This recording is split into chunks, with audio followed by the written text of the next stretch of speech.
예전에 한참 순수하고 뜨거울 때 주님께서 제게 주신 말씀이 있었습니다. 그것은 바로 성결하라, 그러면 내가 너를 쓸 것이다 라고 하는 것이었습니다. 내가 성결하며 거룩할 때 주님은 내게 깊이 있게 다가오셨습니다. 주님의 기름 부으심이 있었습니다. 주님이 원하시는 나를 쓰시려는 기준이 바로 이것이었습니다.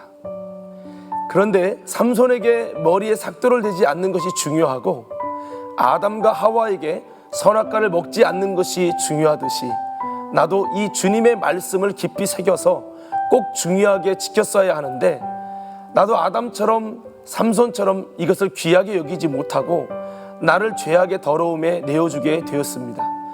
그 후 언제부터인가 주님과의 관계에 단절이 생겼습니다. 나는 그때는 잘 몰랐습니다.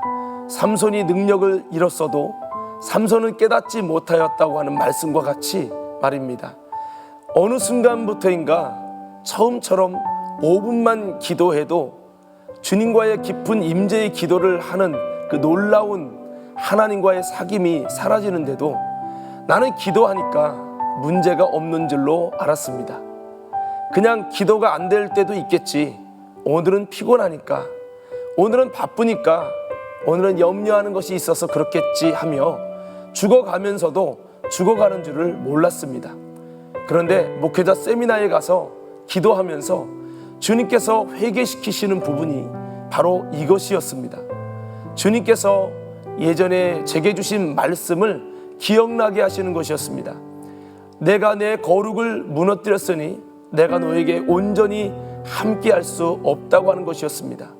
나는 능력을 구했고 은사를 구했지만 하나님은 예전에 내가 주님께서 하신 말씀을 무심코 지나버린 그 말씀을 기억시키며 거룩과 성경을 지키지 못한 나의 잘못된 모습을 회개케 하셨습니다. 아, 그렇구나. 여기서부터 잘못되었구나. 계시록에 어디서부터 잘못되고 떨어졌는지를 깨닫고 회개하여 회복하라고 하셨던 것처럼 이제 그 시점을 발견하게 되었던 것이지요. 그렇습니다, 여러분.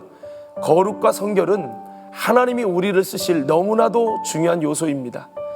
하나님의 성전을 더럽히는 것은 성령이 나의 성전됨을 무너뜨릴 중요한 일임을 저는 너무나도 우습게 여겼던 것입니다. 우리는 이런 삶을 이제는 살지 말아야 합니다.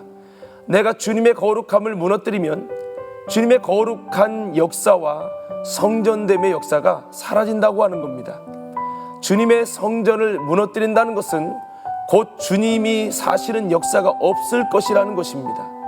이스라엘이 범죄할 때 성전에 계실 것이라고 믿었던 믿음은 절망이 되었고 성전이 불탐에도 불구하고 하나님은 일하시지 않았습니다. 이를 통해 하나님의 성전을 더럽힌 것을 회개하지 못하고 어려움을 당하면서 하나님이 없나 보다 하며 불신앙을 갖는 어리석은 이스라엘 백성들과 같이 우리도 내가 죄지어 성전을 더럽히고도 그래서 거룩하신 성령이 내 안에 사시는 역사가 성전으로서 없어서 기도도 안 되고 주님의 음성을 느낄 수 없으며 성령의 치료하심과 역사하심이 사라졌는데도 이것을 모르고 회개는커녕 신앙생활에 회의를 느끼는 어리석은 삶을 살고 있는 것은 아닌지요. 힘을 잃은 삼손을 보시며 아파하시는 주님의 마음처럼 이런 하나님을 잃어버린 우리들의 모습을 바라보시면서 안타까워하시는 주님의 마음을 이 시간 돌아보시면서 다시 한번 회복의 은혜가 있으시기를 예수님 이름으로 축원합니다.